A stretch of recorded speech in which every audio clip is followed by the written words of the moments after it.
वो तो मीडिया ने भाई एक मेरे को हिंदुत्व के चेहरे के रूप में पूरे देश और दुनिया में चला दिया था। उस टाइम के जो हादसे हो गए उसकी वजह से गुजरात पूरा देश विदेश में चर्चा हो गया था।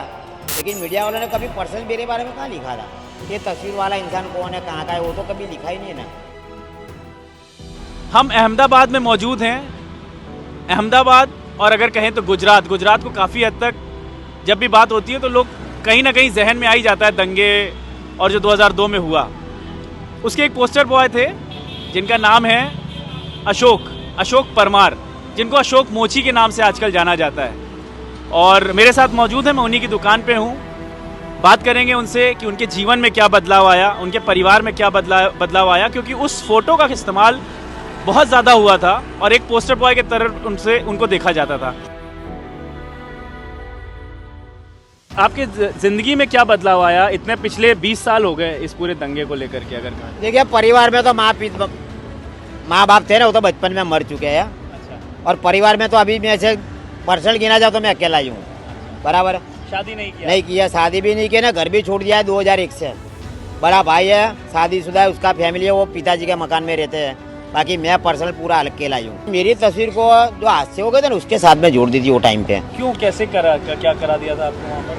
किसी फोटो जर्नलिस्ट ने अपने फोटो बनाने के लिए किया था? जब यहाँ दंगा शुरू हो गया तो मैंने समझा कि अब यहाँ रहना ठीक नहीं है, चलो अब घर चलो, ठीक है।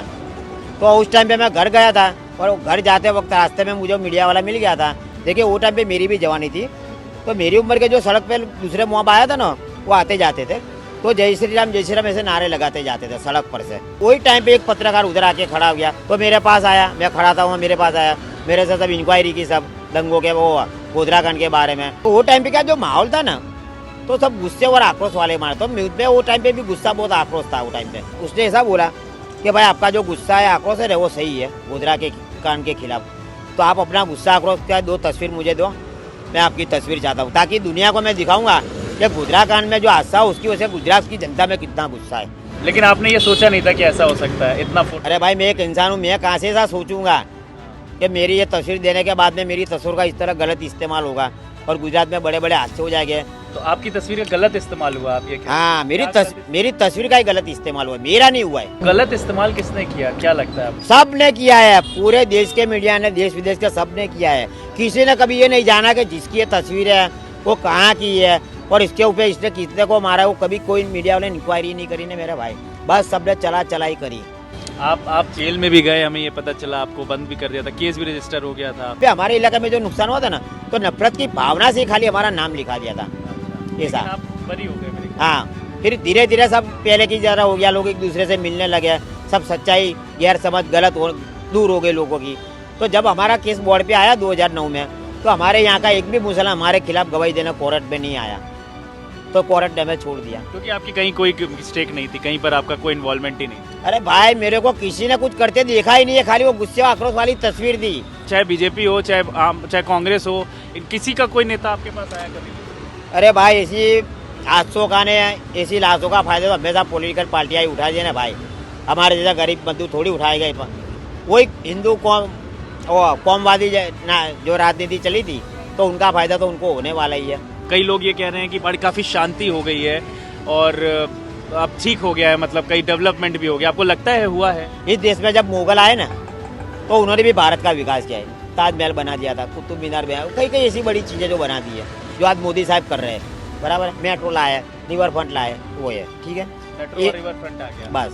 और दूसरा क्या है कि फिर अंग्रेज आए, तो अंग्रेजों ने भी भारत का बहुत विकास किया। अंग्रेजों ने भारत में एजुकेशन सिस्टम लाए, बराबर है, यहाँ के अनपढ़ लोगों का पढ़ते हुए फिर यहाँ से विदेश पढ़ने गए, महात्मा गांधी गए, बाबा साहेब आम्बेडकर, तो वो भी तो विकास ही था ना। मतलब ये तो विकास तो अब किसी की भी राज में होता है मेरे भाई, कांग्रेस के राज में भी विकास हुआ है। लेकिन कांग्रेस के राज में दंगे का, अब कांग्रेस की भी वो टाइम पे बहुत गलती थी कि वो मुस्लिमों का तुष्टीकरण बहुत करती थी। इसी के कारण से आपको लगता है कि बीजेपी 27 साल से यहाँ गुजरात में? और एक कांग्रेस की गलतियों का फायदा गुजरात में बीजेपी ने बहुत उठाया है।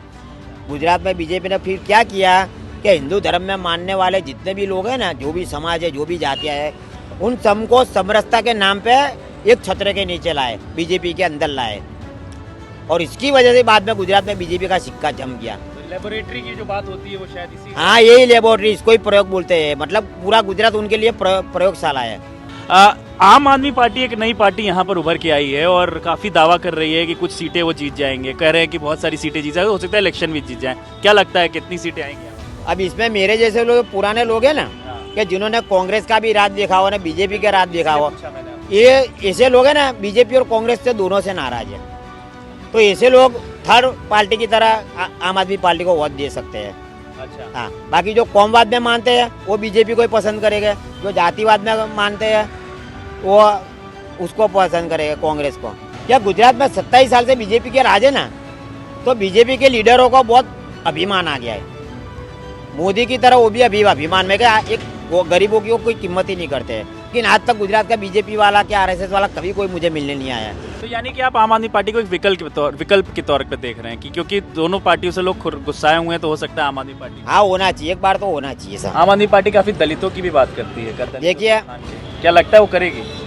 ये साथ दलित मुस्लिम पटेल ठाकुर तो ऐसे भी चल रहा है। मैं उनको आम आदमी पार्टी को एक ही सूचन करता हूँ कि ये कौमवादी जातिवादी रीति में ना करे। पब्लिक की जो जवाबदारियाँ है, जो समस्या है, बेरोजगारी है, महंगाई है, तो उसकी बात करके विकास काम करके पब्लिक की करे। अगर सही तरह से काम करेगी लोग पब्लिक का, तो पब्लिक धर्म जाति को भूल के भी उसको साथ देगी। आपके जो नेता हैं यहाँ पर जो भी बनेंगे, मंत्री या जो भी यहाँ के विधायक बनेंगे, उनसे आप क्या चाहोगे अपने लिए, समाज के लिए? लेकिन मैं इतना ही कहता हूँ कि नागरिक के रूप में कि धर्म जाति के भेदभाव बिना शासन होना चाहिए, बराबर है। और दूसरा कि महंगाई में कम करें, क्योंकि महंगाई की वजह से लोगों का जीना झेर हो चुका है। मेरा नहीं, सबका, किसी भी गरीब से तुम पूछो। आम आदमी पार्टी आपको अच्छी लगती है? मुफ्त नहीं देना चाहिए, सस्ता दो। आम आदमी पार्टी मुफ्त की बात करती है ना, तो गुजरात कोई भिखारी नहीं है कि मुफ्त का ले लेगा मेरा भाई। रेवड़ी बजट कल्चर यहाँ नहीं चलेगा। सस्ता करो, महंगा नहीं, सस्ता करो। गुजरात की जनता को भिखारी ना समझे अंदर केजरीवाल। सब लोग एक जैसे नहीं होते भाई।